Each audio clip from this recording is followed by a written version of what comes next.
Alumnas y alumnos, ¿cómo están? Es un gusto darles la bienvenida a una sesión más de la asignatura Historia Tercer Grado. Soy el maestro Antonio Blas Hernández y para comenzar me gustaría recordarles la importancia de seguir practicando las medidas sanitarias que nos permiten controlar la propagación del COVID-19. No olviden lavarse las manos varias veces al día, por lo menos durante 20 segundos. Si necesitan salir, usen el cubrebocas y mantengan la sana distancia, alejándose de las demás personas mínimo 1,5 metros. El día de hoy continuaremos aprendiendo sobre la Revolución Mexicana, los grupos revolucionarios, sus líderes y demandas, así como las diferencias entre ellos. ¿Alguna vez se han preguntado por qué la lucha armada se prolongó durante varios años si Porfirio Díaz dejó el poder en 1911? La Revolución Mexicana es uno de los procesos más complejos de nuestra historia, debido a las diversas condiciones políticas, económicas, sociales que existían en el país y a los intereses particulares de cada líder y grupo social. Con el inicio de la lucha armada, los grupos revolucionarios vieron la oportunidad de mejorar sus condiciones de vida y poner fin a la dictadura.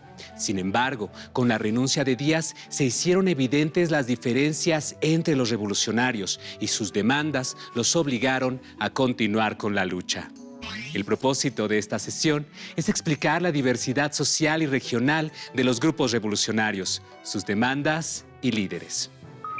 Antes de iniciar, les recomiendo que tengan a la mano su libro de texto, así como cuaderno y bolígrafo para anotar ideas principales, dudas o comentarios, para que posteriormente las compartan con su maestra o maestro en las actividades que seguramente les solicitarán. Vamos a comenzar con la lectura de 2 apartados del texto Los Zapatistas, editado por el Senado de la República y el Instituto de Investigaciones Jurídicas de la UNAM. Dice así: el origen del zapatismo. En el estado de Morelos, un mestizo llamado Emiliano Zapata encontró en las palabras de Madero una voz de esperanza y de verdadera determinación para cambiar México. Con una educación básica, Zapata no superaba en preparación a la mayoría de sus hombres, pero lo guiaba el ideal de restaurar la tierra a su verdadero dueño, el campesino que trabaja y muere en ella. Aun cuando él mismo podría considerarse como un ranchero independiente y exitoso, desde la juventud sintió en carne propia cómo los poderosos hacendados abusaban de la ignorancia y de la extrema pobreza de los campesinos, siendo esto permitido por el gobierno. En las fases iniciales de la Revolución Mexicana, Zapata decidió que era el momento de actuar y proclamó la fundación del Ejército Libertador del Sur.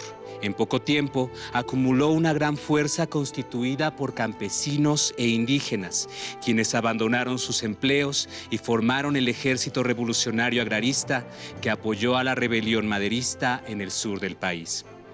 La evolución del Ejército Libertador del Sur. Opuesto al ejército rebelde que peleaba en las áridas tierras del norte, el Ejército Libertador del Sur de Zapata estaba conformado por hombres de campo, arrieros y gente del pueblo con menor experiencia en montar caballo o en el uso de armas de fuego. La organización de los zapatistas inició como una federación de pequeños grupos regionales independientes entre sí que trabajaban sin mucha coordinación. Los campesinos, que se volvían guerrilleros, vestían su atuendo de trabajo diario y sus amplios sombreros con estampas religiosas, que fueron su distintivo más particular. Sus armas eran una compleja mezcla de antiguos mosquetes de avancarda, rifles de percusión Remington, Winchesters y Mausers de diferentes modelos y orígenes. Esta diversidad y la escasez de armas y municiones fueron constantes que afectaron el desarrollo de las primeras acciones a favor del Ejército Federal. Los zapatistas compensaron las deficiencias logísticas y de equipo con una increíble bravura y determinación. ¿Qué les pareció la lectura? Se describe a uno de los líderes más representativos de la Revolución Mexicana, Emiliano Zapata y su Ejército Libertador del Sur, conformado por campesinos en su mayoría víctimas de abusos por parte de hacendados que les habían despojado de sus tierras o del agua necesaria para cultivar sus parcelas. Tenían como principal demanda el reparto de tierras. Como recordarán por lo visto en la sesión pasada, la desigualdad y el descontento social fueron algunas de las causas que provocaron la crisis del gobierno porfirista, el inicio de la Revolución Mexicana y la llegada de Francisco I. Madero al poder en 1911. Hoy vamos a continuar con algunos de los sucesos más relevantes de la Revolución Mexicana. Después de la renuncia de Díaz, se convocó a elecciones. Madero fue electo presidente y José María Pino Suárez como vicepresidente. En su gobierno se respetó la libertad de prensa, se convocó a elecciones en varios estados para ocupar cargos y se procuró dar respuesta a las demandas de los diversos grupos revolucionarios con apego a la ley. Proceso que implicaba más tiempo del que algunos estaban dispuestos a esperar.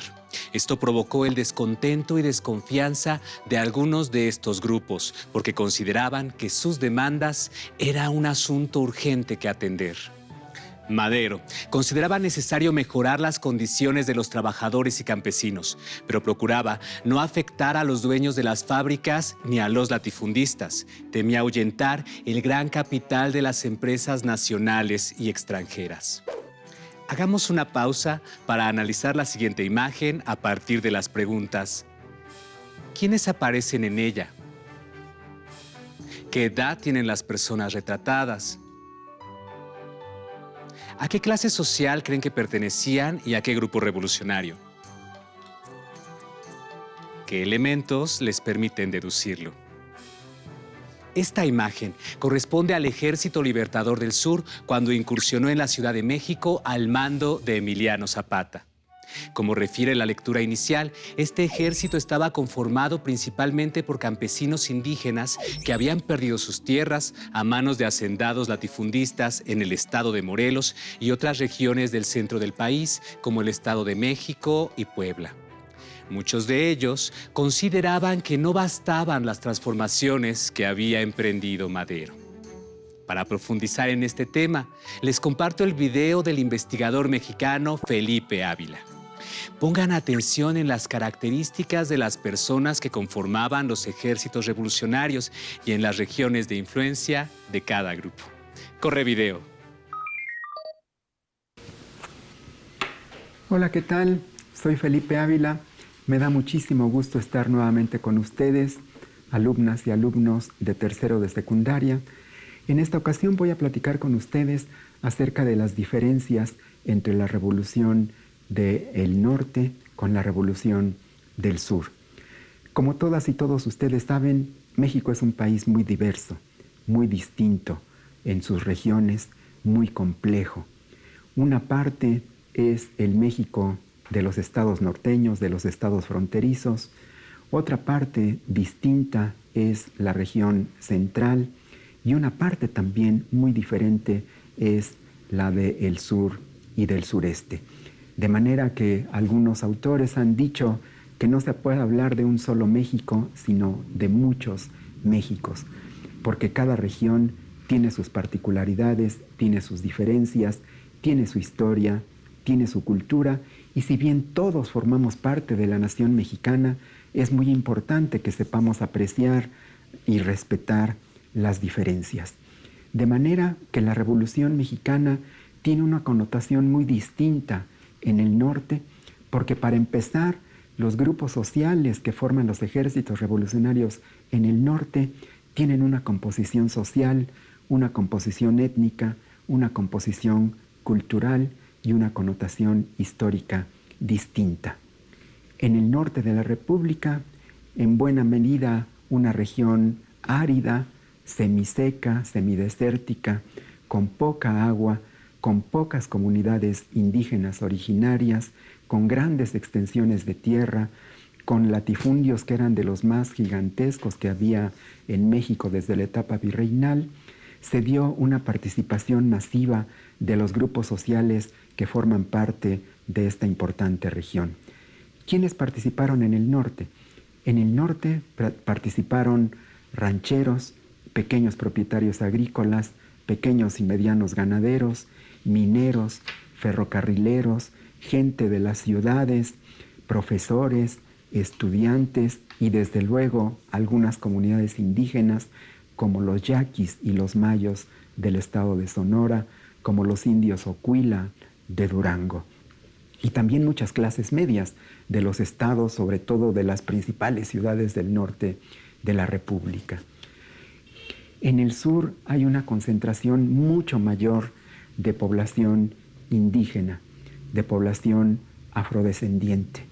Hay una mezcla racial desde los tiempos del virreinato, en donde las comunidades originarias de estos territorios, los dueños naturales de la tierra, se mezclaron con la población europea que llegó en el siglo XVI y con la población africana que fue obligada a dejar su territorio de origen para ser esclavizada y traída por la fuerza a trabajar en las minas y en los campos agrícolas del sur y sureste de la República.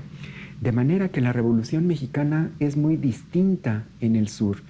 En el norte son los grandes ejércitos de Pancho Villa, de Álvaro Obregón, de Venustiano Carranza. En el sur de la República es sobre todo el ejército campesino, el ejército indígena de Emiliano Zapata. Por eso es que la Revolución Mexicana es tan interesante y tan compleja, y por eso es que es tan importante que la sepamos diferenciar, porque el proyecto de nación que buscaban y por el que luchaban los revolucionarios del norte tenía muchas diferencias con el proyecto que enarbolaba el ejército zapatista. Es muy importante que aprendamos a reconocer estas diferencias, porque estas diferencias alimentaron, nutrieron y enriquecieron finalmente lo que resultó de ese importantísimo episodio que fue la Revolución Mexicana. Muchísimas gracias y espero verlos pronto en una siguiente ocasión. Como pudieron apreciar en el video, dentro de las filas revolucionarias no todos los combatientes y sus demandas eran iguales. Existían contrastes muy marcados, definidos por las necesidades, el origen social y la región de donde provenían, ya que al ser nuestro país un territorio tan diverso, territorial y culturalmente, las exigencias eran distintas. Son precisamente esas diferencias las que analizaremos a continuación. La ruptura de los zapatistas con Francisco y Madero alcanzó un punto de no retorno cuando proclamaron el Plan de Ayala el 28 de noviembre de 1911. En este documento dejaban clara la desconfianza hacia el presidente y advertían que mantendrían su lucha hasta obtener la posesión de los terrenos, montes y aguas que les habían sido robados por hacendados y caciques. Pero este no fue el único levantamiento que Madero tuvo que enfrentar. Pascual Orozco también se levantó en armas en Chihuahua con el Plan de la Empacadora en marzo de 1912, mediante el cual se desconocía a Madero como presidente y se proponía un programa de reformas laborales y agrarias. El orozquista era un grupo conformado por campesinos, obreros y clase media de diferentes estados del norte: Chihuahua, Durango, Coahuila, Zacatecas y San Luis Potosí principalmente. Pero el levantamiento armado que tendría mayores repercusiones sería el protagonizado por Félix Díaz, sobrino de Porfirio, y el general Bernardo Reyes en 1913. Un año antes, habían intentado conseguir el poder mediante insurrecciones separadas, el primero en Veracruz y el segundo en la zona norte del territorio. Ambos habían sido apresados en la misma cárcel, donde organizaron un golpe de Estado en contra de Madero. Su plan original era que Reyes ocupara la presidencia, pero este murió el 9 de febrero al iniciar la revuelta, así que Félix Díaz se hizo cargo de la insurrección y buscó aliarse con otros inconformes. Madero había comisionado al antiguo general porfirista Victoriano Huerta para controlar la situación, pero Huerta pronto negoció con los golpistas para derrocar a Madero, apoyado por el embajador estadounidense Henry Lane Wilson. La Ciudad de México fue testigo durante 10 días del ataque en contra del poder legalmente establecido y se ha denominado a este periodo la Decena Trágica. Huerta consumó el golpe de Estado en contra del presidente y afianzó su control de la capital. Para completar su traición, ordenó asesinar al presidente Madero y al vicepresidente Pino Suárez. Les invito a conocer con mayor detalle lo ocurrido durante la decena trágica a través del siguiente video. En él podremos apreciar lo que sucedió en estos días que pusieron fin al gobierno de Madero, quien encabezó la primera etapa de la Revolución Mexicana. Presten especial atención a los personajes que intervinieron en este proceso y la forma como fueron tejiendo su alianza. El 9 de febrero de 1913 inició el golpe de Estado en contra del presidente Madero. Los presos Félix Díaz y Bernardo Reyes fueron liberados por órdenes de Victoriano Huerta, con el objetivo de atacar Palacio Nacional. En el primer enfrentamiento, Bernardo Reyes murió y Félix Díaz inició negociaciones con Victoriano Huerta y con Henry Lane Wilson, embajador de Estados Unidos en México. Mientras esto ocurría, Madero seguía creyendo en la lealtad de los jefes y las tropas militares. El 18 de febrero, Victoriano Huerta reveló su traición y apresó al presidente Madero y al vicepresidente Pino Suárez en Palacio Nacional. Al día siguiente, Victoriano Huerta se posicionó como gobernante interino. Este hecho se conoce como el Pacto de la Embajada o de la Ciudadela. El 22 de febrero, Madero y Pino Suárez fueron asesinados por órdenes de los golpistas durante un fingido traslado de Palacio Nacional a la penitenciaría de Lecumberri. A la prensa se le informó que había sido un asalto, pero más tarde el golpe de Estado fue descubierto. Por influencia de Huerta, Pedro Lascurain, secretario de Relaciones Exteriores, fue declarado legalmente presidente de México por el Congreso. Este fue un movimiento que solo sirvió para que Lascurain renunciara de inmediato a su cargo y Victoriano Huerta pasó de secretario de Gobernación a presidente de México. El nuevo mandatario en aparente legalidad fue finalmente Victoriano Huerta. Una vez en el poder, Victoriano Huerta logró lo que parecía imposible: unir a casi todos los líderes revolucionarios, pero en su contra. En marzo de 1913, Venustiano Carranza proclamó el Plan de Guadalupe, por el cual se autonombró primer jefe del ejército constitucionalista y declaró su intención de luchar contra Huerta. Mientras tanto, Zapata continuó con el levantamiento armado que inició durante el gobierno de Madero y se negó a deponer las armas, manifestándose en contra de Huerta. Por su parte, Francisco Villa se unió al ejército constitucionalista junto con otros generales provenientes del norte como Álvaro Obregón y Plutarco Elías Calles. Pascual Orozco, por su parte, combatió en favor de Victoriano Huerta. La lucha fue muy sangrienta, pero el avance contra Huerta se dio de manera firme. Mientras el Ejército Libertador del Sur asediaba los territorios cercanos a la capital desde su centro de operaciones en Cuautla, Morelos, Villa y Carranza avanzaban sobre Zacatecas y Coahuila, controlando los yacimientos de carbón, combustible indispensable para el funcionamiento de los trenes, que eran el medio de transporte más eficiente para los revolucionarios. Por su parte, Álvaro Obregón desplegó sus tropas sin tropiezos por el occidente de México.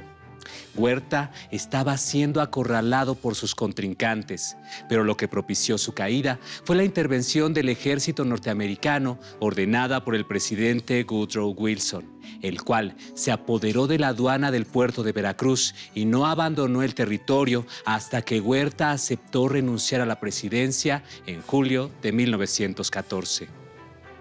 Con la renuncia de Huerta, los problemas entre los principales líderes resurgieron y quedó claro que el país se encontraba dividido entre varias facciones, aunque las más influyentes fueron tres: villistas, zapatistas y constitucionalistas. Si bien estos grupos compartían su rechazo a Victoriano Huerta, diferían en sus demandas. Mientras villistas y zapatistas exigían reformas sociales y agrarias profundas, los constitucionalistas buscaban un cambio político más moderado, ya que sus dirigentes, Venustiano Carranza y Álvaro Obregón, representaban a las capas más altas de la sociedad. El primero había sido gobernador de Coahuila durante el gobierno porfirista y el segundo pertenecía a la clase media. El centro de operaciones del ejército constitucionalista se encontraba en Coahuila y su ejército estaba conformado por abogados, ingenieros, profesores, periodistas, ganaderos, obreros, campesinos, estudiantes y terratenientes. Su principal demanda, como lo había dejado claro el Plan de Guadalupe, era restablecer el orden constitucional que se había violentado con Victoriano Huerta. Estas diferencias se hicieron más evidentes cuando se convocó a una convención de líderes revolucionarios en octubre de 1914 en la ciudad de Aguascalientes. Villa, Zapata y Felipe Ángeles, este último general leal a Madero hasta el final, exigían el reconocimiento del Plan de Ayala y sus demandas, así como la renuncia de Venustiano Carranza y la elección de otro presidente. Carranza no aceptó y desconoció a la convención que había nombrado a Eulalio Gutiérrez como nuevo presidente de la República. Carranza marchó rumbo a Veracruz, apoyado por los principales generales constitucionalistas como Álvaro Obregón. Por su parte, el ejército de la convención, encabezado por Emiliano Zapata y Francisco Villa, entró a la Ciudad de México para que el nuevo gobierno pudiera establecerse formalmente. Empezó así una nueva etapa del movimiento armado, la lucha entre convencionistas y constitucionalistas, la etapa más violenta de todo el proceso revolucionario. En Veracruz, Carranza se dio cuenta de que necesitaba dar un sentido social al Plan de Guadalupe y aceptó incluir el reparto de tierras y garantizar derechos laborales a los trabajadores, aunque en un tono mucho más sutil que el que demandaban sus opositores. Esta actitud poco a poco le fue ganando apoyo de otros sectores sociales. Mientras tanto, los convencionistas enfrentaron serias dificultades. Por un lado, la alianza entre Zapata y Villa no significó una integración de sus ejércitos ni la puesta en marcha de campañas en común. Así, Zapata se concentró en Morelos, mientras que Villa tuvo que dividir a su ejército por todo el territorio. Por otro lado, el gobierno de Eulalio Gutiérrez fracasó ante el acoso de los constitucionalistas y los siguientes presidentes elegidos por la convención, Roque González Garza y Francisco Lagos Cházaro, tampoco pudieron consolidar un gobierno. Carranza supo aprovechar su estadía en Veracruz. Controló la aduana del puerto y la exportación del petróleo y de la industria nequenera de Yucatán, que le proporcionaron recursos para conformar un ejército mejor armado.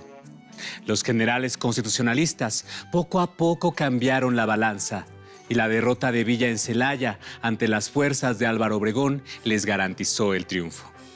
Como revisamos a lo largo de la sesión, el gobierno de Francisco I. Madero fue breve, por lo que no pudo concretar las reformas sociales exigidas. Además, no realizó cambios en las cúpulas militares y entre políticos porfiristas, quienes no tardaron en darle la espalda y confabular en su contra para asesinarlo y colocar a Victoriano Huerta en el poder. Zapata, Villa y Carranza, apoyados por generales de gran talento como Álvaro Obregón, desconocieron a Huerta y unieron fuerzas para combatirlo. Después de que Huerta abandonó el país, se hicieron evidentes una vez más las diferencias entre las demandas y los intereses de los distintos grupos revolucionarios. Mientras Emiliano Zapata exigía el reparto de tierras y el derecho de los campesinos al agua en Morelos, Francisco Villa, cuyo principal bastión estaba en Chihuahua, pretendía repartir las enormes riquezas de las familias más poderosas del estado, pero era partidario de respetar la propiedad privada. Por su parte, Álvaro Obregón y Venustiano Carranza, al representar los intereses de las clases medias y altas, no eran partidarios de cambios sociales profundos. Cuando Villa y Zapata se unieron en la Convención de Aguascalientes, se enfrentaron a Carranza. Así inició una nueva etapa de la lucha armada que terminaría con la derrota de Villa y Zapata. La Convención de Aguascalientes contribuyó a que Carranza integrara las demandas sociales de los campesinos y trabajadores, mismas que pocos años después quedaron plasmadas en un nuevo texto constitucional. Ahora es momento de proponerles un reto. Elaboren un mapa y destaquen con un color específico la zona de influencia de cada grupo revolucionario del que hemos hablado en esta sesión. Alrededor del mapa, escriban en un recuadro las principales características de cada uno de los ejércitos. Para superar el reto, pueden consultar la información de su libro de texto de historia tercer grado en el tema revisado. Listo, terminamos, pero aún nos queda mucho por explorar y descubrir, así que nos vemos pronto, solo aquí, en Aprende en Casa. Hasta la próxima. Si tienes dudas o necesitas ayuda, llama al Centro de Apoyo Pedagógico a Distancia. El número de teléfono para secundaria es el 55 36 01 71 23. Si requieres consultar los libros de texto en versión digital, recuerda que los puedes encontrar en la página conalitec.cep.gov.mx. Y recuerda que también cuentas con el sitio aprendeencasa.cep.gov.mx, en donde podrás ver nuevamente los videos de los programas y además encontrarás actividades para fortalecer tus aprendizajes. También te invitamos a que consultes la plataforma nuevaescuelamexicana.cep.gov.mx.